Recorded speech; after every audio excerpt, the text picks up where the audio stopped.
Hey everyone, welcome back to another episode of Four Dads Podcast.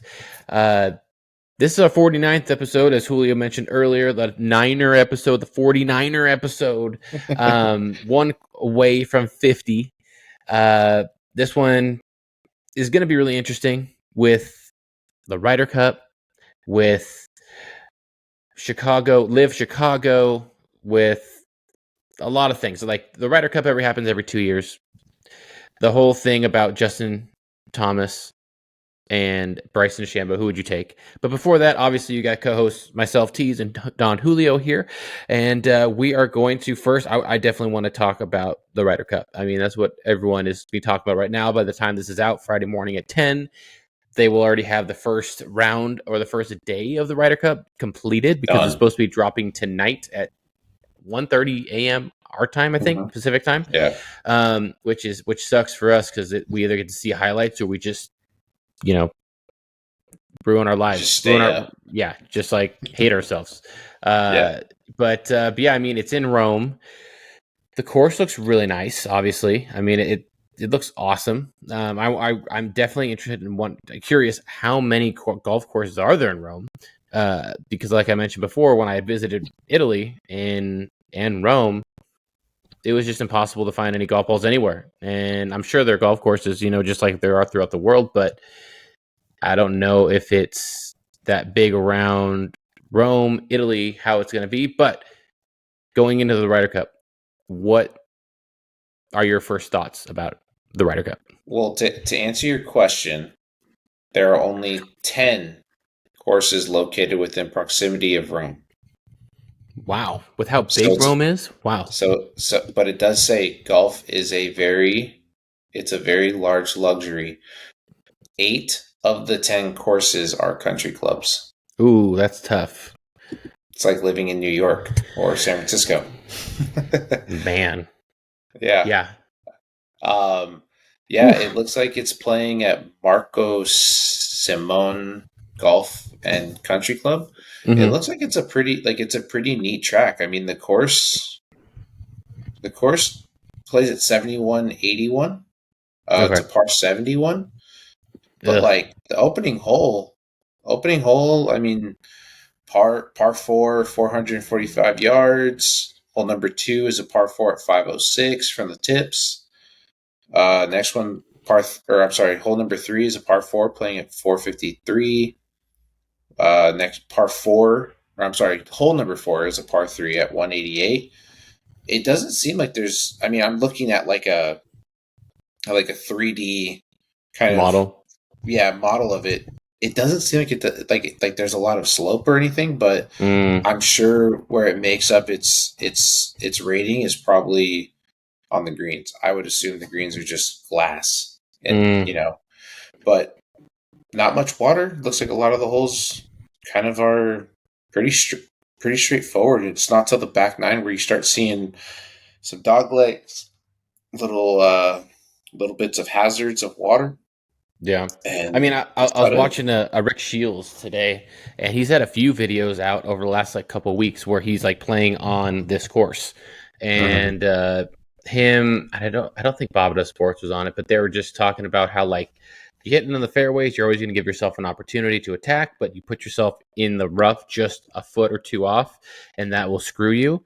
Obviously, they're not playing it in the exact conditions that they're going to be playing in the Ryder Cup, but it'll be very interesting to see how the European team does, because there's only one player, I believe, from Italy on the team. No one else is from there. I doubt people just go to Rome and they're just like, hey, let's get a round of golf in. I think you're probably, you out of both of us is the only one to actually play a round of golf internationally. I know you played a round in Mexico. Have you played any other international rounds besides that? Or maybe Baja, something like that. I forget where you played. Only Mexico. Only Mexico. Okay. Yeah. I don't know. I mean, I feel, again, even in Cancun playing golf,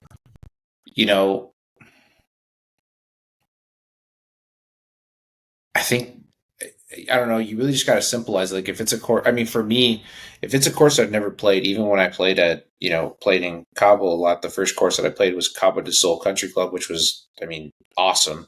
Mm-hmm. I primarily went 4-iron, 2-iron off the tee, just because I was like, I don't know this course, and they didn't have caddies or anything like that, so I had no idea. But I mean, they had like state of the art golf carts with the speakers. It had the GPS systems, but there's a difference between when you're actually looking at like the aerial view of the course and then how far I guess you have for all the the hazards.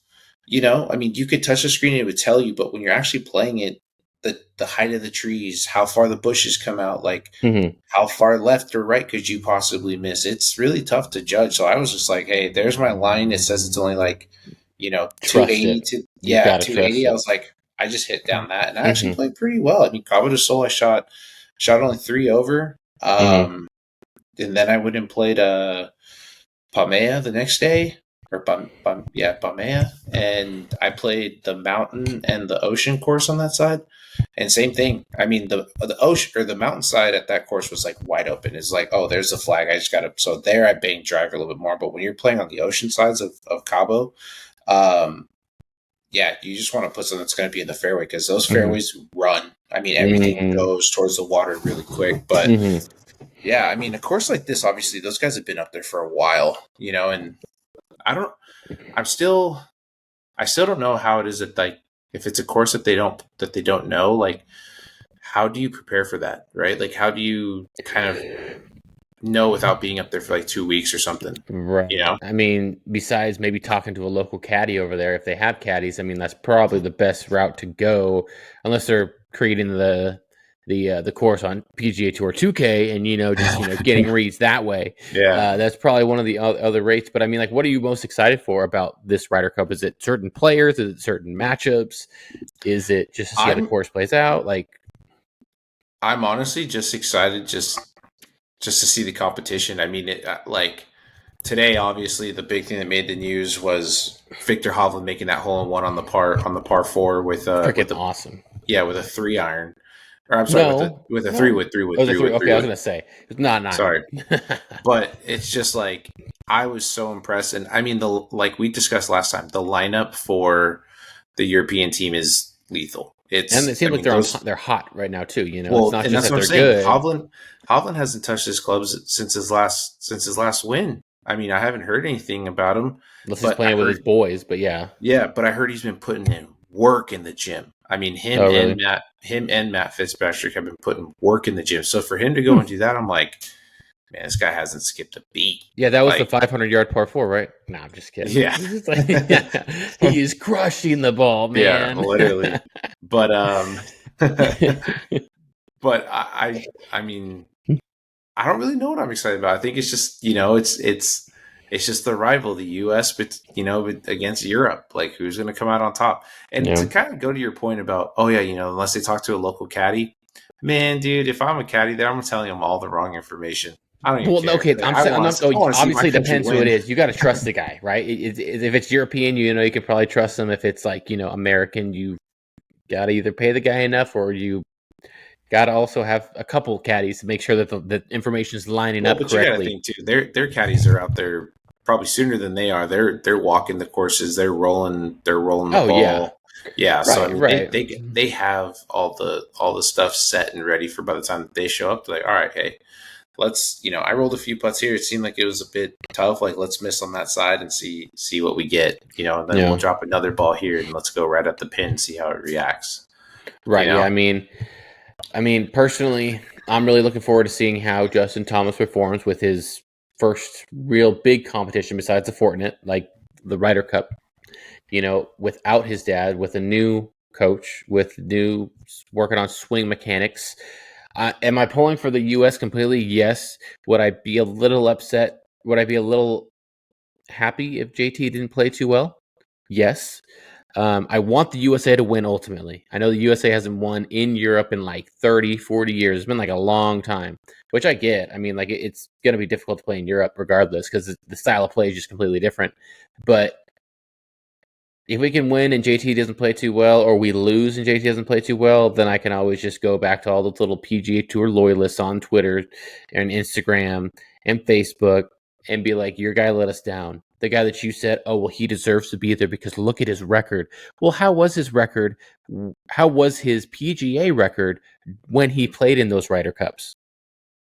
It was probably a lot better because he was playing better. It wasn't he played he pretty much did everything he could to not make the team. And Zach Johnson's like, I got you. Like, I got you, man. Don't worry. Can't leave Justin Thomas at home. Do I want him to do well? Of course. But I mean, with Bryson being the local guy here, I would love for Bryson to be on. I thought Bryson did pretty good the last time they played in the Ryder Cup. You know, he didn't not deserve it. Like he played so bad where it's an obvious like, oh, we'll probably do the same thing again, you know? But I'm also interested to see how well Brooks will do. Do you see his mullet that he's got going on for the USA, Team USA? Filthy. Oh, freaking awesome. Oh, all he needs is a dirty stash to go with that and a Dude, big I dip. said the same thing. With just a full bottom lipper. Yep, exactly.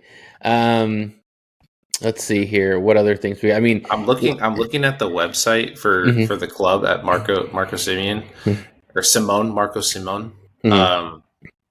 Dude, so it's so funny how expensive everything is. Like I'm looking at this Peter Millar white hoodie, and it says it's 165 pounds, which I believe comes out to almost 200.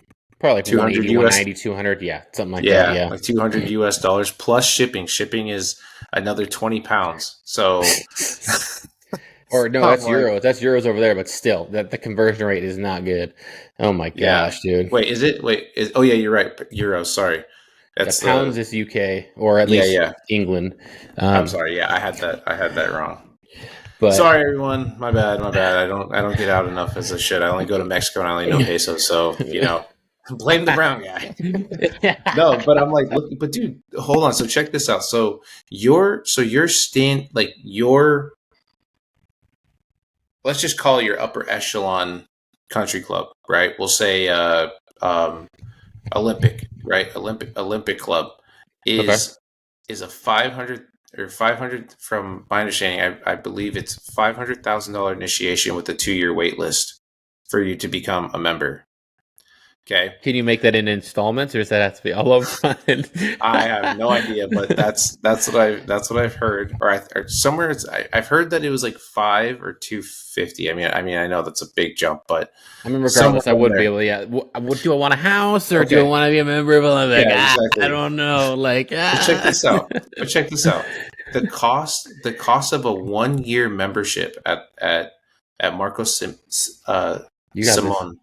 Right, is 1,060 euros, which is $1,120 American.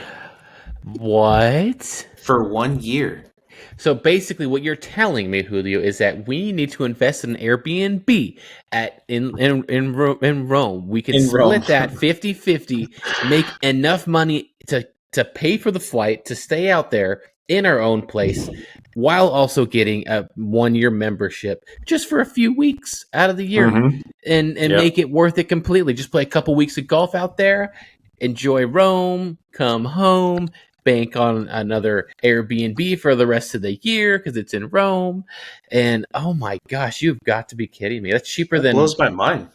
That's cheaper than all of them in the Fresno's in the Central Valley. Like that's insane. Yeah. I mean that their cost for a 1-year membership is the same cost of what one round is at Shadow Creek in Las Vegas. Wow. Insane, bro. Wow. That is insane. So just over $1,000, like, wow. For a whole year. That means you just show up and you're like, hey, but they do have like cost, right? So like if you're coming in for the day, so it seems like they have like open days, but the range for range balls is only 10 euros. That's not bad. They don't charge for cart fees. You have to walk. What? Oh, yeah. Okay. Well, I was gonna say if they don't charge for cart fees, well, like every other place does that. But one thing that I will say, I know Fort Washington out here, they have memberships for people who work and do work constantly out here who don't live here, but they're like, not from the area, but they'll come and visit here at a decent time, so they play when they are here. And I mean, you don't even have to do that there, but I mean, honestly, if you just take 3 weeks out of your year every year just to go to Rome, family trip, play 4 or 5 rounds, that's all you need to do in like 3 weeks. You can make, I mean, it's more than worth it besides that, but obviously you got the flights and stuff like that on top of it. But if you can get a spot or a freaking timeshare out there, that might be worth it. For sure. I wonder why they selected this venue then. I mean, not because because I mean, like what other I mean, I don't even know if they've ever hosted it before, or they've hosted other like DP World Tour events or European Tour events or anything out there. But that is insane. Yeah, wow. I'm like looking at it. I'm like, Julio's like, yeah, crazy. I'm on the waiting list now. I just signed up. I'm gonna find out tomorrow when my tea time is in a couple weeks, and I'm gonna be out there. This would be awesome. I know, dude. So check this out. So this weekend is Adelina's first birthday on Sunday, and so this next week we're going to be going totally off subject, but this next week we're going to be going to Disneyland. I'm pretty stoked. My wife is pretty stoked, and Grandma. You're going to play at the golf course out there, aren't you? No. So check this out. So hold on, I'm leading up to this. So Grandma and Grandpa are coming with us. My mom and Dad, and my mom was telling me that for them to fly from San Francisco to LA, a like 35 to 45 minute flight, okay, was going to cost them in total round trip was going to be $1,009. And I was like, what were you looking at? Like, she goes, that was United and American. I was like, what was Alaska? She goes, 8. And I was like, what? So after that, and I wanted to bring this up because I told my mom jokingly, I was like, we could go to Rome and go watch the Ryder Cup for that same price. I go look from a flight from SFO to Italy was like only $600 round trip. What? No way. Yeah, it was only $600 round trip. I'm like, what is going on right now, Dude, that is insane. I mean, I'm not gonna lie, Rome is awesome. It's like one of the countries that I've been to outside of the United States, and the main thing I remember besides our breakfast spread, which is immaculate, it was like a 4-star hotel for like $110 a night. It was insane. I've never seen that. You don't get those prices out here. But on top of that, when we got into the car from the airport to the hotel and we were on the freeway, I swear our dude was going like 110 miles an hour on the freeway, dude. I was like, this is cool, but also this is kind of scary because, like, I mean, like, I don't know this. I don't know where this guy's going. I hope he's going the right way. Like he's weaving around. I got a story. So, so during my bachelor party, we were in Arizona and we had just played golf all day, and then we went to Topgolf, and like everyone was hammered. And my godbrother, Calvin, and like one of my groomsmen, Corey, they were so drunk, dude. Like they literally the night before we went and played, they killed all the beer we had in the house. Almost all the beer we had in the house. Oh boy! They went through an entire bottle of Crown Royal, and I think they got into some of the other whiskey and stuff that we had, and these dudes were just passed out on the couch. Like we all woke up, like, all right, boys, it's time to go play some fucking golf. Like, let's go. And these guys, oh man, and of course, because it was still hot, in February, it's it was still getting up there to like the 90s. We had an early tea time. I mean, it was 8:30 for 2 groups. Were they expecting an IV or something in the morning to help them out, or what? They were pounding water, but it was just a shit show that whole day. I mean, we left the eggs out in the house, and because the house got hot because the AC like wasn't turning on, it was weird. Oh, how convenient! We came back. We came back, and the house just stunk. We're like, oh my god. But dude, anyways, going back to my story. So we're leaving Topgolf, and we're taking an Uber from the Topgolf back to the house. These two guys get into a conversation about how good breast milk is. Oh boy, dude! So they're like Julio, like you got to test, you got to taste it when you guys have a kid, like you got to, man. They're like, it's literally like the best. You're gonna go through moments where like it's clogged, so you're gonna have to like sit there and all this different stuff. But dude, the guy, our driver was like he was a Middle Eastern dude. He was so uncomfortable, bro. This guy was going like 120 on the freeway, trying to get you guys home to drop you off. Dude, he wanted us out of the car so bad. It was insane. We just were like, I remember my buddy Andrew, who was my best man. He's sitting next to me, and I like tapped him on the shoulder. I'm like, dude, look how fast this guy's going. And he goes, yeah, I want to get the fuck out of the car too. Like, these guys, like, how do we get stuck with these guys? Oh like, my god, oh, that's true. Everybody else just jumped in the first Uber, and they were like, we're on our way. But man, it was too funny. I like, since you just mentioned, the guy in Rome was driving. Dude, he's like flying, miles an hour. Flying, man. Dude, have you played any golf over the last week? So I actually got out yesterday.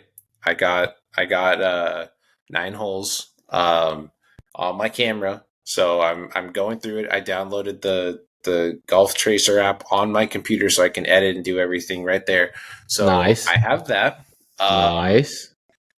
And then I have a tournament next weekend when we come back from Disneyland. It's a Titleist 2-man tournament. So pretty pumped. So I'll get that on camera. But nice. Yeah, and I've just been busy. I don't know, dude. I haven't been too like enthused to like get out there. Like I've just kind of been like, yeah, all right. Like I'm here. I'm just, what do I want to work on today? Do I just want to work on a cut, even though the course is a draw course all day? I'm gonna hit cuts on this draw course just to prove how much better I am, dude. I played. I don't know if you saw the video I posted today. I did. I meant to ask how was Madeira? Madeira Golf Country Club was gorgeous. It was very well maintained. I think they punched the greens in like a week or so. They're having a tournament there this weekend, so like it's looking really, really good. I gotta compliment the Stees. Your outfit looked on point with the J's. You had your white shorts. J's I was like, you know what? I'm at a country club. Yeah. Rock the white shorts. When am I going to do that in the winter? So get the white out of the way. But I gotta ask you, why would you wear black underwear with white shorts? I just hope you don't see that. I'm just kidding. You're like, wait, did I? I don't put too much thought into that. I could have sworn we wore two compressions that day. I'm pretty sure. I mean, heck, they're white pants. I honestly don't know. You could have seen. I don't know. I honestly wasn't even looking too close. Maybe. When's the last time I wore white shorts? I don't know. But you're not supposed to wear white after Labor Day. That's what the joke was. I know. It's like, you can't wear white after Labor Day. I'm like, yeah, like in New York when it freaking rains. Like you're fine out here, man. But I was really thinking about, okay, what, you know how I'm all about my outfits and everything like that. I wanted to rock my Masters Jordans. Your black hats? Oh. No. I wanted to rock the Masters Jordans for the last time before, the winter hits, and gets, be playing my black Jordans more often because it's, it's gonna be wet and things like that. I don't want white. Just get that stuff. Get that Van stuff that I told you to get. I have the spray, okay. But still, how it's still like gets on then you got to wipe it down. It's just annoying. Anyway. So I'm like, let's rock this. And so I'll say, okay, what can I wear? And I'm like, I have nothing. I was expecting something to come in. It didn't come in time. And I'm like, you know what? Let's just wear white shorts. I thought it looked pretty good. I was like, you know what? White did not look as bad as I expected. And I don't think it looks bad. I just thought it looked bad on me. And I felt good. Felt good when I was out on the range. And if you watched the round, I probably had the worst round of the year. But... And it wasn't really all of my drives, though a lot of them, the driver was just left open, a lot of them. And I was just more of a fade over the freaking trees and putting myself in very tough positions. And my pitch and chip shots killed me. Absolutely. I probably had 6 double bogeys. Man, it was terrible. I had some good putts. The putting was not an issue. I just could not anything inside like 75 to 100 yards, just chunk short or flying it, clipping it clean, flying it through. And tomorrow I'm going back to the range and I need to work on that because that is what absolutely crucified me. And it sucked because the weather was great. I had some good shots. My buddy that I played with, Brandon, who's the assistant pro there and at Dragonfly, shot a 76. He was doing really well. He was shooting 1 under for a while. But, I was just like, man, I promise I'm not normally this bad. Like, my short game was, I literally felt so uncomfortable. And I think what was it, the first hole? First hole was crazy. If you watch the first hole, hook my drive into the trees. So I have to clear the trees with a 9-iron over, and I hit it right onto the green. I'm like, cool, good to go. I can save myself out of these things, no problem at all. 2-putt for par from about like 35 feet. All right, cool. I can do this. But second hole comes up. I end up double bogeying. Third hole's a hard dog leg par 5 that you have to go 3-wood. And I hit the highest moon ball in my life, like 150 yards, just barely past women's tees. And it went downhill from there. I mean, I had a few good iron shots, but I don't know what it was, man. You just had one of those days where the camera, like you were just thinking, you're like, fuck, this is already starting off like pretty shit. I gotta post this, like, god darn it. And then you started pressing. Let's just give the people what they want. Me failing. Yeah. Hope you enjoy. Laugh at my pain. Have you watched the Barstool Scramble tournament that's been going on? I've seen a couple clips, but no, I have not. Have you? I haven't. It just looks intense. Like, I actually learned that if you're playing a scramble and one of the players knocks the putt in before the other player's putt, that's the score you take. What do you mean? So if you and I are playing a scramble, right? Mm-hmm. Best ball scramble. Yeah. We get to the green. We got a 6-foot putt for birdie. You miss that putt. You go first. You miss that putt, but because it's on the lip, you tap it in. We have to take a 4. My putt doesn't matter because the hole's done. So, based off all the 46s that we see popping up on all these dang scrambles, how many of those people aren't following that rule? Huh? Oh, dude. I mean, I'm not gonna. So that's interesting. I didn't know that. So probably a month or so ago on a Monday, I got to go play in what was it? It was like the 54th annual Daly City Cops golf tournament over at Lake Merced Country Club. Okay. Really nice course. I've never played it. I've only walked it when like the swinging skirts were there for the LPGA. Great course. But we played legit, and we ended up coming in second place with 27 under, and the team that won shot like 37. And I mean, but like you could buy mulligans. You could buy that's so dumb. Dude, it was crazy. That's but I mean, we only used 6 of our mulligans, and we used them all on the very last hole. I drove the green, and we all just kept going back, and we're like, dude, it was a 30-foot putt for another eagle. We just had made an eagle on the last hole, and so it was like a 30-foot putt on the backside. It was like a triple breaker. It's literally like you had to putt to the left side, let it swing, then it was going to come back down on the right side, and then it was going to just fall back towards the pin. And we did that, 6 times each of us. It was just, we all went, said, all right, mulligan. Kept the mark there. It just sucked, but like, we didn't think we were gonna we didn't think we were gonna be in contention. But when we saw the 37, we were like, bro, who are these guys? Let's see what you look like. Well, it was funny because it was actually the guys that the 2 guys that that were in our group, Jimmy and Hosea, these dudes like drove their cart onto the tee box. So first and foremost is like now their cart's stuck because it has the GPS system. They like floored it down there. They're sitting in mud, so now they're trying to push the cart out and trying to hit the gas so it just moves, but they have to back it out. And they're telling them like, "Hey, Jose and Jimmy are telling them, guys, put the cart in neutral, just push it up, like get it out of the vicinity." They're like, "Oh no, like we got it, sir, we got it, like don't worry." And then they started barking at us, right? And so we're like, "Dude, it's literally the third hole in, like get it together, you know?" Right. Well, we finish up with a birdie on that par 3. They're in the middle of the fairway on the par 5. I absolutely destroy this ball. What was annoying was we're supposed to be playing from like the white tees. The sprinklers were on, so the whole tee box is getting just hazed with, or just getting sprayed with the water. I'm like, "Hey guys, look, I made that birdie. I'm gonna take this shot." And I was already pissed because I was like, "We're out here to have fun. Like these guys are chirping at us like they want to do something." I'm like, "All right, let me give them something." So I wrote on my ball, "Speed up." No, you didn't. I did. I wrote on my ball, "Speed up." I hit this monster drive. I apparently carried them, and the guy in the one dude who was like the player in their group in this red shirt, he wrote on my ball, "You carried us by 15."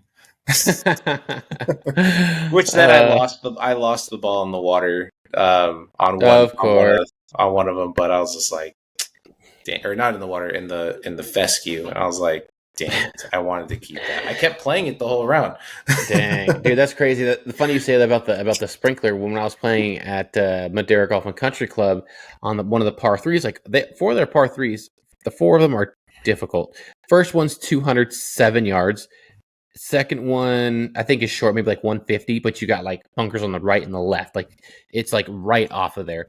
The third one is about 215, and the other one is like 175 yards, water on the left, bunker on the right, like very tight pin locations as well. On the was the third par 3, the 215 yarder. I go up with my 4-iron, chunk the F out of this thing. Like it was horrible. Like the first one that I hit on my 4-iron, the previous par 3, I just smashed it. And I'm like, okay, cool. That's what I'm expecting. I hit it well. I got confidence going into this club. I go up and chunk the crap out of it. They were watering the fairway of the par 3 right where my ball landed. I'm like, how convenient. And they're not expecting some idiot to hit the ball 100 yards and keep it right next to where this dang sprinkler head was. But it was one of those rotating ones, that was constantly spinning slowly. So like it wasn't like spin. It was like a clock, like a minute it would take like to go around. So I get up there with my 58 degree quickly. Probably the best shot of the day, especially under the circumstances where I got up there quickly. You could even see it on the GoPro. I mentioned it in the video, like take a look and see the water that's hitting me right here. I go up and take this shot as quickly as possible, and I hit it. I have about like 25 feet of backspin on this thing. When it hits the green, I'm like, no! But fortunately, that was already like 30 feet to the right of the ball, to the hole anyway. But it was just funny because I actually hit it really well instead of like blading it, which I was kind of expecting, and like clearing the freaking green by like 40 yards. So I was pretty impressed with myself, not going to lie about that. But I mean, dude, I feel that. I feel that they've been watering foxtail quite a bit, and so on one of the shots on, I think it was number 5. Yeah, number 5. The whole front edge of the green on your approach shot is just drenched. You walk in it, you can hear the right. I felt some of that too. Yep, same thing. Dude, I hit a perfect shot. I mean, it was a front pin. It was playing 130 downwind. Took like an easy 50 degree and just like hit it up there, and I was expecting it to bounce. My ball literally just went plugged, and I'm like, no way that just happened. And then we get up there, I'm like, oh my god, my ball is like an inch in the ground. Annoying. That's nuts, man. But let's see here. Other things besides that, live. Did you watch any of the live this weekend? I definitely did not. I honestly, when we were on our last podcast, I forgot to mention it because I knew that they're going to have one. It just slipped my mind with what we were talking about. So you didn't watch it. I know Bryson won, which I mean, I know it doesn't mean much to some of the PGA loyalists out there, but I mean, I thought it was pretty good. What's that? His third? Is it his third win? Their win of the year I think so. Liv? I think it's his third. Yeah. I mean, he's been playing some good golf. Yeah. Yeah. It just sucks. Like, could you imagine, like, instead of Sam Burns, could you imagine having DJ there? Or instead of Wyndham Clark, could you imagine having Bryson? Like, that's a pretty dominating team. I mean, when you think about Whistling Straits and what they did there, like, this course alone, right? I mean, like I said, the first hole, Bryson's taking a 2-iron off that. Or, no, he's probably just going driver. He's going pitching wedge, bro. Come on. Yeah, a thin pitching wedge. Yeah. Right. I mean, I'm just saying, like, to see, I mean, that's, again, to see people hit the ball like that is insane. You don't see that all the time. So the Ryder Cup is supposed to be about the best players. Like, the live guys 100%. are still on the world ranking, world ranking and world golf ranking, ONGR, whatever, like the thing is, right? Yeah, they're still on there. Like, why would you take that? I mean, sure, Wyndham Clark's playing great golf. Sam Burns has always been consistent, but those are just, I mean, people come to see the big names. I mean, look at the European team. I mean, even from their coaches, it's the same, or their captains, it's the same thing, except for Molinari. I don't know how that guy got up there.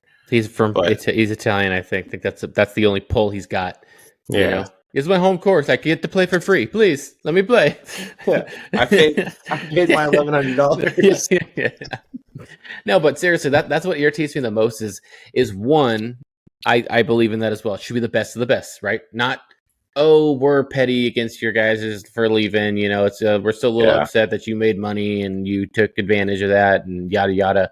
And the other people out there that are saying that, they don't play real golf. They don't play against any competition. I'm like, dude, how many majors do the 40 people that are in the league have? They have tons of majors with DJ. Bryson has one. You know, you got Bubba, you got Phil, you got Reed. Those are just a few names off the top of my head. But they have all won legitimate majors. They've all, I think that almost all of them have been a part of a Ryder Cup at some point.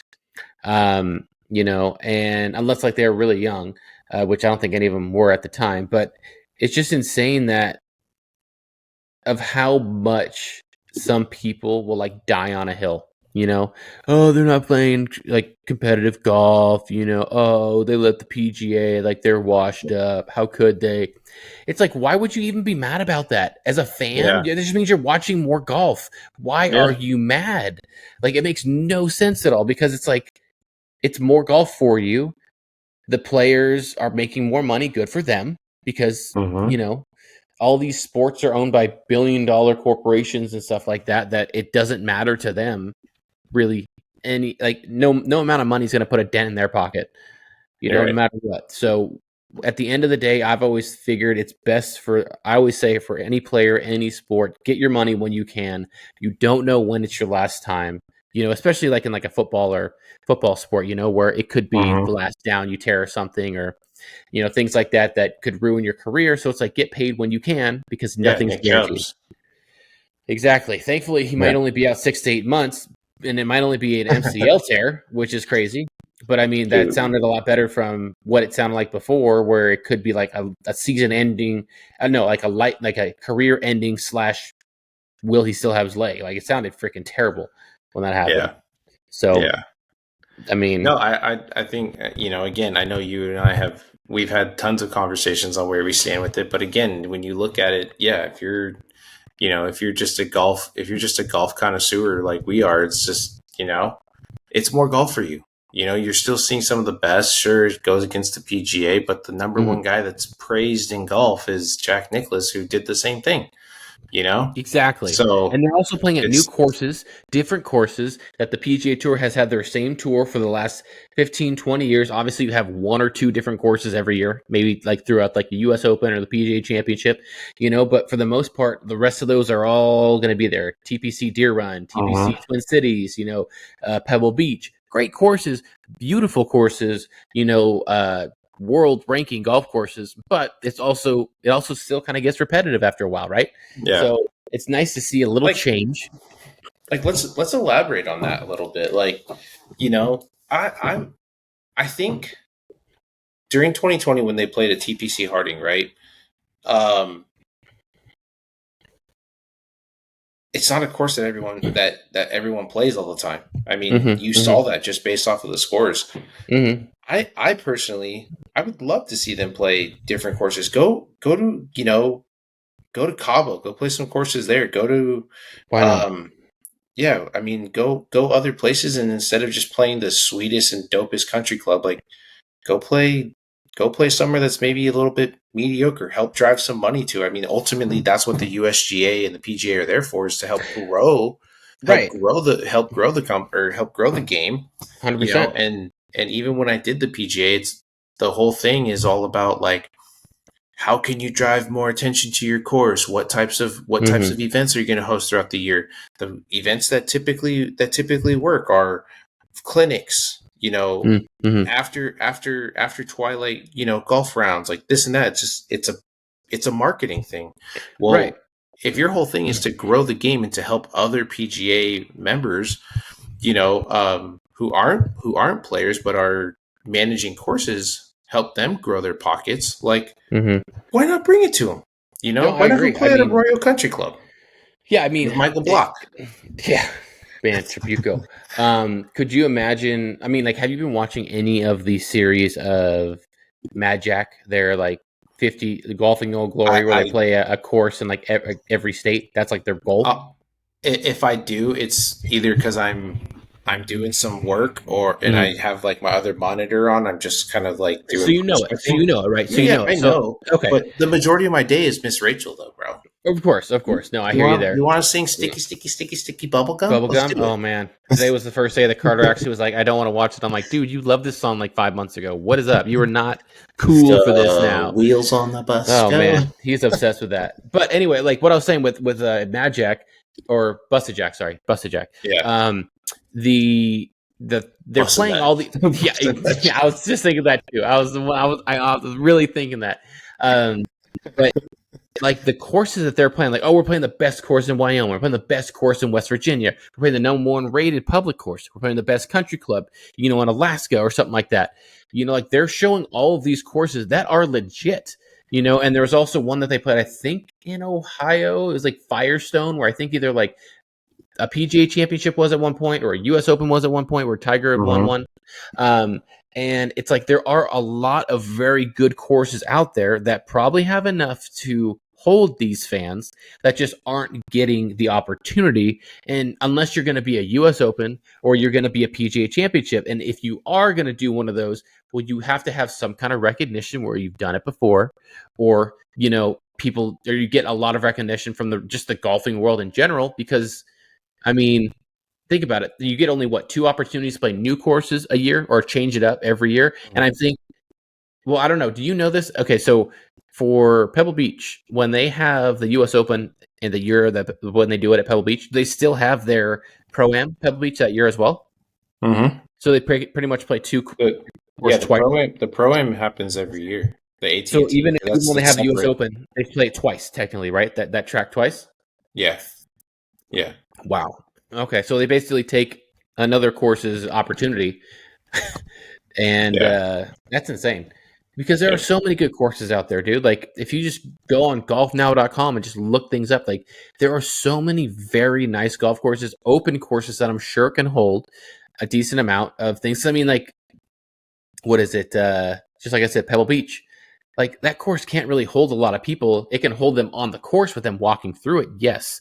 But with the parking, you have to go to the freaking Cal State Monterey Bay to park. Very rarely you're going to be able to find a spot at the actual golf course. Well, nor will they probably even let you. They won't let you in because of the residents. It becomes a hazard if there is something, God forbid, right. Of course. Gas line pops. Like there are so many things so many other courses that you should have that should have the opportunity to. And I know with the Corn Ferry Tour and the other like little mini tours, they kind of help get that ball rolling. Yeah, but those aren't televised. Those aren't televised. Like no one knows. I know. You know? I know. I mean, what they should do is like partner with Roku or Tubi TV, Fubo TV. I mean, all these new little networks that are coming up that do just literal streaming. They should do that. So that way you have somebody who, just like how it is out on the PGA, you have somebody who walks around filming. You got someone who's broadcasting. I think that's what they're doing with Barstool, right? Isn't Barstool doing that now? Yeah, they're doing that on the Corn Ferry, right? It's like, as John Tiedemann steps up here with a 9-iron from 150. Oh no, he chunks it again. It's his third time in a row. Yeah, the man's poise is next level, ladies and gentlemen. Look at him get to the top. Wow, absolutely pure. He's gonna ring some bells with that shot. Like, I'm just saying, like, I mean, it would be great. I mean, and plus, like, I understand the one thing is like when it comes to hosting an event, I mean, much like what we were talking about with, Silverado, right? They just don't do a good job of like catering to the fans. It just doesn't have the space. Everything seems crammed. And then because the course goes through literal neighborhoods and vacation homes, you have to stay on the path, which means that if there's someone who gets hit with the ball, like the first look out! the first responders take up the entire path. I mean, could you imagine? God, this would be sick if there was like a Las Vegas Classic or a Las Vegas I don't even know what it would be. Well, don't they have one at like the Copperhead? What's that course? Not Copperhead. It's on PGA Tour 2K. It's a legit course. It's CPC Shadow Creek. No, Southwind. Is that right? No, is it Southwind? No, I've never heard of it. But no, I'm just saying, like, what if they had something that was like the MGM, the Caesars, the Caesars Players Championship or something, right? And could you imagine they set it up at Mesquite? In Mesquite, dude, Las Vegas. That'd be freaking dope, dude. Dude, Wolf Creek would be the hardest course for anybody to walk. Someone's dying out there. TPC Summerlin. That's it. Summerlin. Yeah. That's in Vegas. But yes, no, exactly. Like, we lost 10 fans and they're on the missing list. Here's a board. If you see them, just let us know. Yeah, a couple rattlesnake bites. Have 4 people airlifted. yeah. No, it's like we got bottles of anti-venom. Just when you come in with your badge, we give you one of these just in case. Yeah. With instructions on how to take it. Like how Pebble gave us the raincoats. Like here's some anti-venom for some rafting for some some rattlesnakes that are out there. Just straight. You can do it in the neck, whichever. Julio, can I borrow yours? Gosh dang it! I got bit again. I think I left my bag in the bath. Man. All right. Well, I'm going to leave it open for some of the fans to kind of get engaged on this next video. What are some courses in your area that you would rate top 3? Let us know. I mean, we live in California, so the list is very, very, very tough. Obviously, if I were to answer that, I would want to go to the most prestigious, which would be Cypress Point. Oh boy, what's the other one? There's only like 2 to pick from. I'd want to go to. I'm just thinking country clubs. Like I would have to say Cypress Point. I've heard amazing things about the Bridges, and in San Diego. And I think the last one would probably have to be San Francisco Golf Club. I haven't heard of any of those. I mean, those are just the ones off the top of my head that I just be like, hey, if I had, I'm sure they're amazing courses. And I'm just say top for me. I don't. Yeah, I don't know. I mean, for me, it's a little different. I mean, I haven't played as much as you have. I would definitely. I would love to play PGA National. I've heard that's a great course down in what's it called, Palm Springs. Mm-hmm. I didn't even think about that one. I've been down there. I'm trying to think here. Pebble Beach it looks like a gorgeous course. Don't get me wrong, but it just like it's the history. Yeah, I It's know, the but I'm ambience like, of it that just makes it awesome. Right. I mean, what other courses can I even think of? I am blanking right now. I'd like to play Silverado. I think that would be awesome to try that out. Just because, again, they play the PGA there, and again, it's more of an accessible golf course for people who you would don't love have it. the funds. I mean, for your little draw, it's perfect. I mean, of course. I mean, if you can control that, you're going to go low there. Yeah. Keep the ball below the pin. Yeah. My last one. I mean, maybe Pebble just for the time being. I'm blanking on a third one right now. I know Harding Park looked awesome, but those trees kind of freaking scared the crap out of me. And I don't know how good of a shape it is in after because it still is technically a public course. It's only like what $125, $150 if you're not a local there. Dude, it's like $200 now. I mean, before it was. I mean, the weekend was only 100, and if you went out there during the week before the tournament happened, it was like $60. I mean, it wasn't bad at all. Dang. Now it's up there, and you're like, dude. The crazy thing is they didn't use that for a parking lot and like one of the other like PGA championships or something like that like years ago, and then they actually redid it to like they're like, yo, we need to get TPC Harding Park back and how it's supposed to be, yo. I have no idea. No idea. Okay. Well, yeah. So I think that'll wrap it up for this episode, the 49th episode of Fore Dads Podcast. If you've been along for the ride for the whole time, we really appreciate your support. Really looking forward to seeing how the Ryder Cup plays out. Go USA.